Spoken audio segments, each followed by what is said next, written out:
ಅನ್ವಯಿಕ ಆರ್ಥಿಕ ಸಂಶೋಧನೆಯ ರಾಷ್ಟ್ರೀಯ ಮಂಡಳಿ NCAER ಮಹಾನಿರ್ದೇಶಕಿ ಪೂನಂ ಗುಪ್ತಾ ಅವರನ್ನು 3 ವರ್ಷಗಳ ಅವಧಿಗೆ ಭಾರತೀಯ ರಿಸರ್ವ್ ಬ್ಯಾಂಕ್ನ RBI ಡೆಪ್ಯೂಟಿ ಗವರ್ನರ್ ಆಗಿ ನೇಮಕ ಮಾಡಲು ಕೇಂದ್ರ ಸಚಿವ ಸಂಪುಟದ ನೇಮಕಾತಿ ಸಮಿತಿ ACC ಅನುಮೋದನೆ ನೀಡಿದೆ.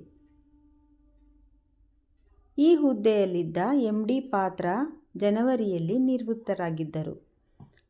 ಪೂನಂ ಗುಪ್ತಾ ಅವರು ಪ್ರಧಾನಿಯ ಆರ್ಥಿಕ ಸಲಹಾ ಮಂಡಳಿಯ ಸದಸ್ಯರಾಗಿದ್ದಾರೆ.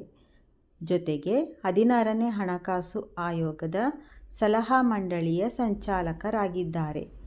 ಅಂತಾರಾಷ್ಟ್ರೀಯ ಹಣಕಾಸು ನಿಧಿ IMF ಮತ್ತು ವಿಶ್ವ ಬ್ಯಾಂಕ್ನಲ್ಲಿ ಸುಮಾರು 2 ದಶಕಗಳ ಕಾಲ ಹಿರಿಯ ಸ್ಥಾನಗಳಲ್ಲಿ ಕೆಲಸ ಮಾಡಿದ ನಂತರ ಅವರು 2021ರಲ್ಲಿ CAERಗೆ ಸೇರಿದರು. ವಿದೇಶದಲ್ಲಿ ವ್ಯಾಸಂಗ. ದಿಲ್ಲಿ ಸ್ಕೂಲ್ ಆಫ್ ಎಕನಾಮಿಕ್ಸ್ನಿಂದ ಸ್ನಾತಕೋತ್ತರ ಪದವಿ ಪಡೆದಿರುವ ಅವರು ಅಮೆರಿಕದ ಮೇರಿಲ್ಯಾಂಡ್ನಲ್ಲಿ ಅರ್ಥಶಾಸ್ತ್ರ ವಿಭಾಗವಾಗಿ PhD ಮಾಡಿದ್ದಾರೆ. ಇದಕ್ಕಾಗಿ 1998ರಲ್ಲಿ ಅವರು ಎಕ್ಸಿಮ್ ಬ್ಯಾಂಕ್ ಪ್ರಶಸ್ತಿ ಗಳಿಸಿದರು. ಇದೊಂದು ಪ್ರತಿಷ್ಠಿತ ಅಂತಾರಾಷ್ಟ್ರೀಯ ಪ್ರಶಸ್ತಿಯಾಗಿದೆ. ಇಂಡಿಯನ್ ಸ್ಟ್ಯಾಟಿಸ್ಟಿಕಲ್ ಇನ್ಸ್ಟಿಟ್ಯೂಟ್ ISIನಲ್ಲಿ ಅಧ್ಯಾಪಕಿಯಾಗಿದ್ದರು.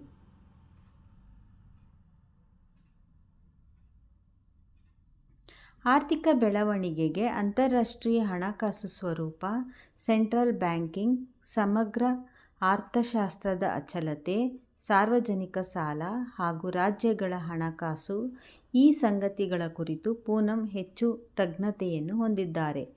RBI ರೆಪೋ ದರವನ್ನು ಇಳಿಸಿದರೂ ಅದನ್ನು ಸಾರ್ವಜನಿಕ ವಲಯದ ಇತರ ಬ್ಯಾಂಕ್ಗಳು ಗ್ರಾಹಕರಿಗೆ ಇನ್ನೂ ತಲುಪಿಸಿಲ್ಲ. ಇದರಿಂದ ಸಾರ್ವಜನಿಕರ ನಿತ್ಯದ ವ್ಯವಹಾರದಲ್ಲಿ ಹಣಕಾಸಿನ ಹರಿವು ಕಡಿಮೆಯಾಗುತ್ತಿದೆ.